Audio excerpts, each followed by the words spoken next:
زمانہ جاہلیت میں عربوں کا عقیدہ تھا کہ سورج یا چاند کو اسی وقت گرہن لگتا ہے جب کوئی اہم شخصیت پیدا ہو یا وفات پائے یا دنیا میں کوئی اہم واقعہ رونما ہو۔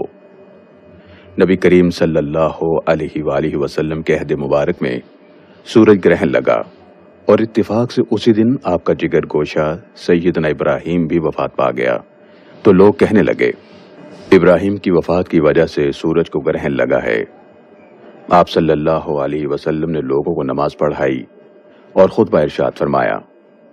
آپ نے اس موقع پر ان کے اس غلط اور باطل عقیدے کی نفی فرمائی، یعنی سورج یا چاند کو گرہن لگنے کا تعلق کائنات کے واقعات سے نہیں بلکہ براہ راست اللہ تعالیٰ کی مشیت اور قدرت سے ہے، اور اللہ کی بڑی سے بڑی مخلوق بھی اس کے حکم سے روگردانی نہیں کر سکتی۔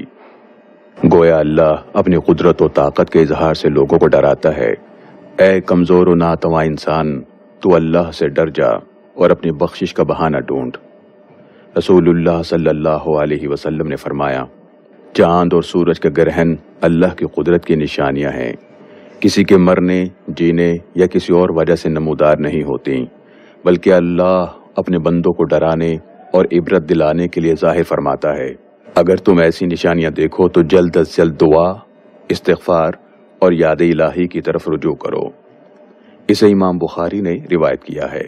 لہذا سورج گرہن کی وجہ سے کسی حاملہ کے حمل یا دودھ پلانے والی ماں کی صحت پر کچھ اثر نہیں پڑتا۔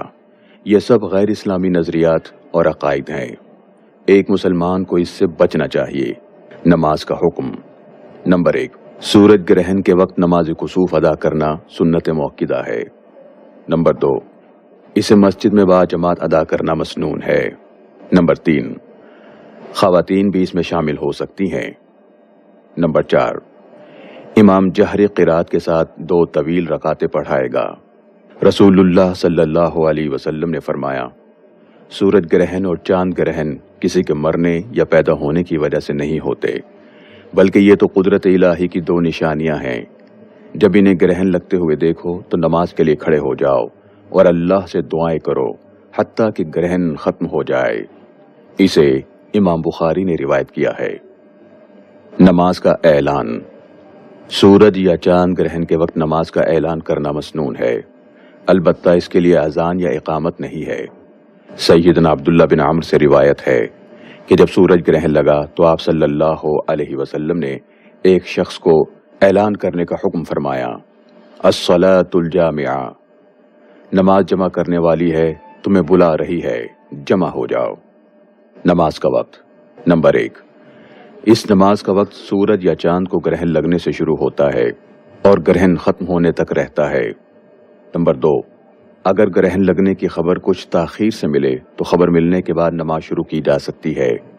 نمبر 3، اگر گرہن ختم ہو جائے تو اس کا وقت ختم ہو جاتا ہے اور اس نماز کی قضا نہیں ہوتی۔ نمبر 4، اگر نماز کے دوران گرہن ختم ہو جائے تو نماز کو مختصر کر کے ختم کر سکتے ہیں، اور اگر گرہن طویل ہو تو نماز کو لمبی قرات، طویل سجدوں اور لمبے رکوع کے ساتھ طویل کیا جا سکتا ہے۔ نمبر 5، نبی کریم صلی اللہ علیہ وسلم نے گرہن کی طوالت کی وجہ سے ایک رکعت میں 2 یا 3 یا 5 رکوع بھی کیے ہیں۔ اسے امام مسلم نے روایت کیا ہے۔ نمبر 6، جو امام کے ساتھ دوسری رکعت میں ملے تو وہ مبینہ طریقے کے مطابق دوسری رکعت مکمل کر کے سلام پھیرے۔ سورج گرہن کی نماز کا طریقہ۔ نمبر 1، نماز کسوف کی 2 رکعت ہیں۔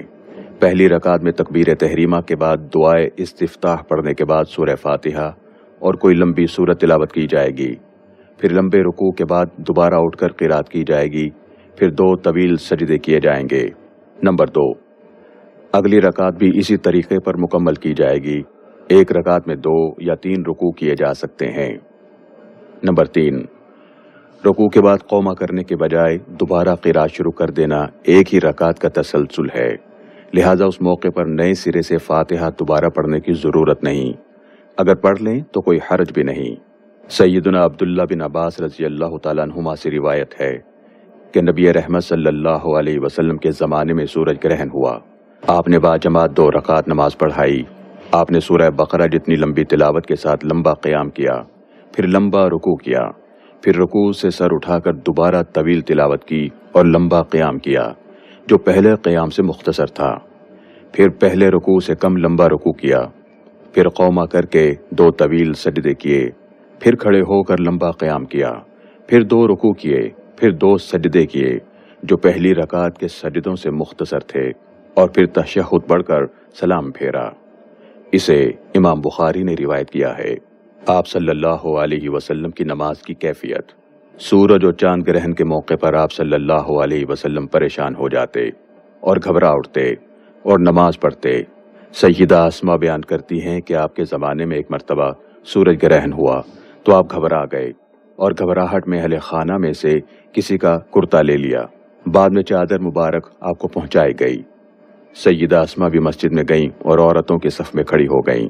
آپ نے اتنا طویل قیام کیا کہ ان کی نیت بیٹھنے کی ہو گئی، لیکن انہوں نے ادھر ادھر اپنے سے کمزور عورتوں کو کھڑے دیکھا تو وہ بھی کھڑی رہیں۔ اسے امام مسلم نے روایت کیا ہے۔ سیدنا جابر رضی اللہ تعالیٰ عنہ کہتے ہیں کہ نبی رحمت صلی اللہ علیہ وسلم کے زمانے میں ایک سخت گرمی کے دن سورج گرہن ہوا۔ آپ نے صحابہ کرام کو ساتھ لے کر نماز پڑھی۔ آپ نے اتنا طویل قیام کیا کہ لوگ گرنے لگے۔ اسے امام مسلم نے روایت کیا ہے۔ آپ کا گھبرانا اللہ کے ڈر کی وجہ سے تھا۔ جب آپ اللہ کے پیارے نبی ہو کر گھبرا اٹھتے تھے تو افسوس ہے ان امتیوں پر جو گناہوں کے بوجھ تلے دبے ہونے کے باوجود ایسے مواقع پر اللہ کی طرف رجوع نہیں کرتے، بلکہ کافروں کی دیکھا دیکھی اس منظر کو دیکھنے کا اہتمام کرتے اور پکنک کا ماحول بنا لیتے ہیں۔ سیدہ اسما کہتی ہیں کہ آپ نے اتنا لمبا قیام کیا کہ مجھے عورتوں کے صف میں کھڑے کھڑے غش آ گیا۔ میں نے برابر میں اپنی مشق سے پانی لے کر سر پر ڈالا۔ اسے امام بخاری نے روایت کیا ہے۔ محترم سامعین و ناظرین کرام، ذرا غور فرمائیے، نبی رحمت کس قدر انہماک اور اہتمام سے سورج گرہن کی نماز پڑھتے تھے۔ ہمیں بھی اس نماز کا اہتمام کرنا چاہیے۔ رسول اللہ کے پیچھے عورتیں بھی سورج گرہن کی نماز پڑھتی تھیں۔ ہمیں بھی چاہیے کہ ہم مسجد میں سورج گرہن کی نماز باجماعت کا اہتمام کریں اور ہماری عورتیں بھی ضرور مساجد میں جا کر نماز میں شامل ہوں۔ خطبہ۔ 2 طویل رکعت ادا کرنے کے بعد آپ نے صحابہ کرام کو خطبہ ارشاد فرمایا، جس میں اللہ کی حمد و ثنا بیان کی اور پھر فرمایا، سورج اور چاند اللہ کی نشانیوں میں سے 2 نشانیاں ہیں۔ کسی کے مرنے یا پیدا ہونے سے ان کو گرہن نہیں لگتا۔ جب تم گرہن دیکھو تو اللہ کا ذکر کرو۔ دوران نماز میں نے جنت دیکھی۔ اگر میں اس میں سے ایک انگور کا خوشہ لے لیتا تو تم رہتی دنیا تک اس میں سے کھاتے رہتے اور وہ ختم نہ ہوتا۔ اور میں نے دوزخ بھی دیکھی، اس سے بڑھ کر ہولناک منظر میں نے کبھی نہیں دیکھا۔ اور میں نے جہنم میں زیادہ تعداد عورتوں کی دیکھی۔ عرض کیا گیا، اے اللہ کے رسول، کیا وجہ ہے؟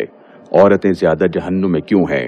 آپ صلی اللہ علیہ وسلم نے ارشاد فرمایا، وہ کفر کرتی ہیں۔ عرض کیا گیا، اللہ کو کفر کرتی ہیں؟ آپ نے فرمایا، وہ خاوند کی ناشکری کرتی ہیں۔ اگر تم ایک طویل مدت تک ان میں سے کسی کے ساتھ اچھائی کرتے رہو، پھر وہ اپنی مرضی کے خلاف کوئی کام دیکھے تو کہہ دیتی ہے کہ میں نے تجھ سے کبھی بھلائی نہیں دیکھی۔ اسے امام بخاری نے روایت کیا ہے۔ اس سے معلوم ہوا کہ کسی محسن کے احسان فراموشی گناہ کبیرہ ہے۔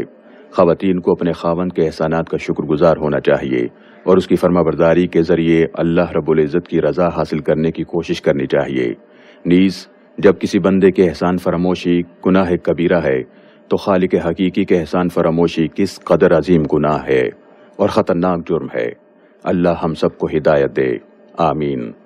نماز کے بعد کثرت سے استغفار کرنا چاہیے، دعا مانگنی چاہیے، تسبیح و تکبیر پڑھنی چاہیے اور صدقہ کر کے اپنے رب سے گناہوں کی بخشش اور اس کی خوشنودی طلب کرنی چاہیے۔ دعا میں ہاتھ اٹھانا بھی مشروع ہے۔ اسے امام مسلم نے روایت کیا ہے۔ نبی رحمت صلی اللہ علیہ وسلم نے نماز کسوف کے دوران جہنم میں اس عورت کو جلتے ہوئے دیکھا جس نے بلی کو بھوک اور پیاس سے مار دیا تھا اور اسے نہ کھانے پینے کو دیا نہ اسے کھلا چھوڑا کہ وہ اللہ کی زمین سے اپنا پیٹ بھر لیتی۔ معلوم ہوا کہ ظلم کی سزا بھی بہت بھیانک ہے، خواہ وہ جانوروں کے ساتھ ہی کیوں نہ ہو۔ نبی کریم صلی اللہ علیہ وسلم نے دوران نماز عمر بن لحی کو بھی دیکھا کہ اس کی انتڑیاں پیٹ سے باہر نکلی ہوئی تھیں اور وہ سخت عذاب سے دوچار تھا۔ یہ وہ بد نصیب شخص ہے جس نے عربوں میں بتوں کی پوجا شروع کرائی، لہذا شرک کا انجام بھی نہایت مہلک ہے۔ آپ نے اس چور کو بھی آگ میں جلتے ہوئے دیکھا جو اپنی کھونٹی سے حاجیوں کا سامان چراتا تھا۔ اگر حاجی دیکھ لیتا تو معذرت کر لیتا کہ غلطی سے میری کھونٹی سے مال چپک گیا، اور حاجی غافل رہتا تو اس کا سامان لے اڑتا۔ چوری بھی گناہ کبیرہ ہے اور بغیر توبہ کیے معاف نہیں ہوتا۔ اللہ تعالی ہم سب کو ان اعمال پر عمل کرنے کی توفیق عطا فرمائے، آمین۔